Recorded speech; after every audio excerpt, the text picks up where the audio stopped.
आज की क्लास में हम देखेंगे टेस्टिंग बोर्ड की सहायता से हम थ्री फेज की सप्लाई को कैसे चेक करते हैं कि थ्री फेज की सप्लाई आ रही है या नहीं आ रही है। अगर हमारे पास मल्टीमीटर जिस स्थिति में नहीं होता है या हमारा मल्टीमीटर खराब हो जाता है तो उस कंडीशन में क्या कर सकते हैं हम। देखो, जो हमारी थ्री फेज की सप्लाई होती है इसे हम सीरीज टेस्टिंग बोर्ड की सहायता से क्या कर सकते हैं, चेक कर सकते हैं। इसको बनाने के लिए हमने यहाँ पर दो लैंप होल्डर ले रखे हैं और इनमें क्या लगा दिए हैं, दो लैंप लगा दिए हैं और इनको कैसे जोड़ दिया हमने यहाँ पर सीरीज में इनकी वायरिंग कर दी है। और वायरिंग करने के बाद यहाँ पर दो आउटपुट निकलते हैं हमारे, एक को हम फेज देंगे, एक को न्यूट्रल। अब देखिए यहाँ पर हमने दो बल्ब ले रखे हैं, एक 60 वाट का है हमारा, एक हमारा 100 वाट का लैंप है।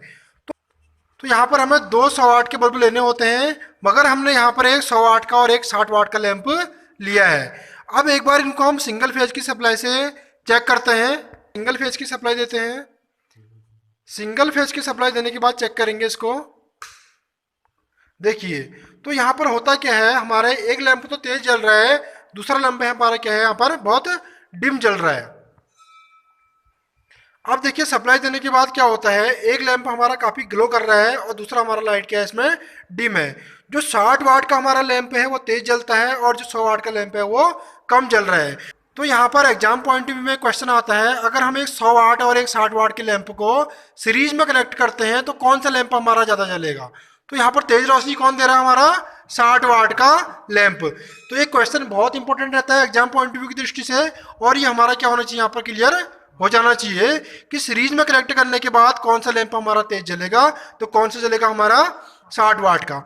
अब ऐसा क्यों होता है, नेक्स्ट क्वेश्चन आता है ऐसा हो क्यों रहा है। तो यहाँ पर होता क्या है, जो हमारी 60 वाट का लैंप होता है इसका जो रेजिस्टेंस होता है वो 100 वाट के अपेक्षा क्या होता है, ज़्यादा होता है। अब क्वेश्चन ये भी आ सकता है कि एक लैंप का हमारा 100 वाट का है, एक लैंप 60 वाट का है, तो दूसरा क्वेश्चन बनता है कि इनका प्रतिरोध किसका ज़्यादा होगा। तो किसका प्रतिरोध ज़्यादा होगा, 60 वाट के लैंप का प्रतिरोध यहाँ पर क्या होता है, ज़्यादा होता है। अब एक बार हम प्रतिरोध निकालना देखते हैं कि कैसे प्रतिरोध को निकाला जाता है। तो यहाँ पर पावर का फॉर्मूला होता है P बराबर V into I cos pi. तो यहाँ पर मैं कॉस पाई की यानी कि पावर फैक्टर की वैल्यू अभी 1 रख लेता हूँ, यानी कि 1।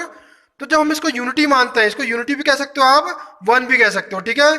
तो P इक्वल टू हो जाएगा हमारा V इंटू आई, क्योंकि हमने यहाँ पर जो पावर फैक्टर कॉस पाई था इसको क्या मान लिया है, 1 मान लिया है। तो इस प्रकार अब देखिए P बराबर बनेगा V इंटू आई की वैल्यू रख दी हमने यहाँ पर V अपॉन आर। अब आई की वैल्यू आई कहाँ से, अब आई की वैल्यू कहाँ से आती है, देखिए ओम का नियम कहता है हमारा V equal to I into R. तो आई निकालने के लिए फॉर्मूला क्या बनेगा, V अपॉन आर।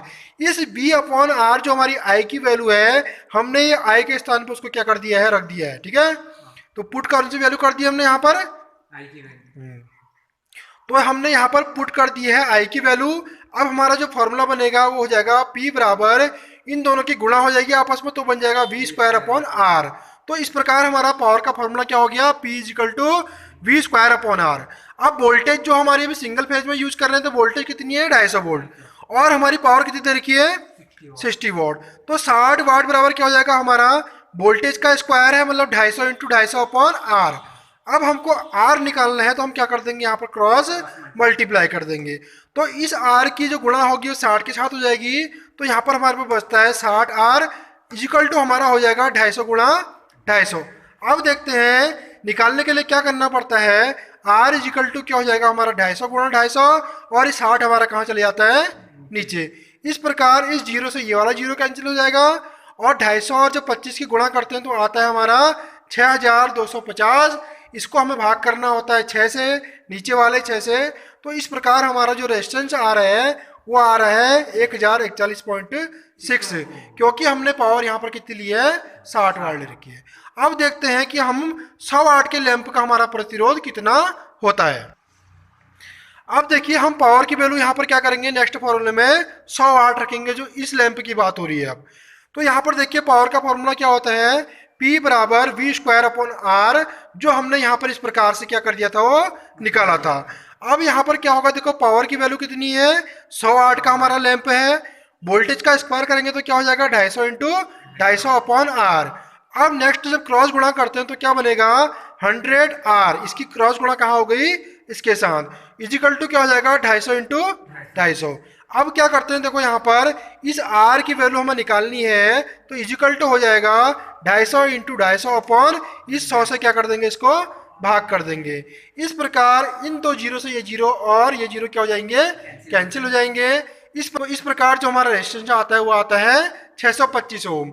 अब 100 वाट के लैंप का जो रेजिस्टेंस है वो 625 है, और 60 वाट के जो लैंप का रेजिस्टेंस है वो कितना है, 1041.6 ओम। ये जो हमारी 60 वाट का लैंप होता है इसका प्रतिरोध ज्यादा होगा 100 वाट की लैंप की अपेक्षा। अब क्या करेंगे, हम इससे 3 फेज की सप्लाई को चेक करके दिखाएंगे।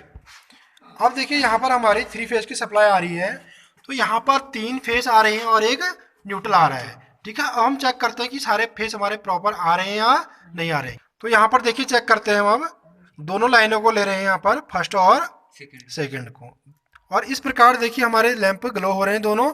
तो इसका मतलब ये फेज हमारा क्या है, ओके है। अब नेक्स्ट को चेक करते हैं, एक को कॉमन लेते हुए देखिए यहाँ पर ये वाला फेज भी क्या है हमारा, ओके है।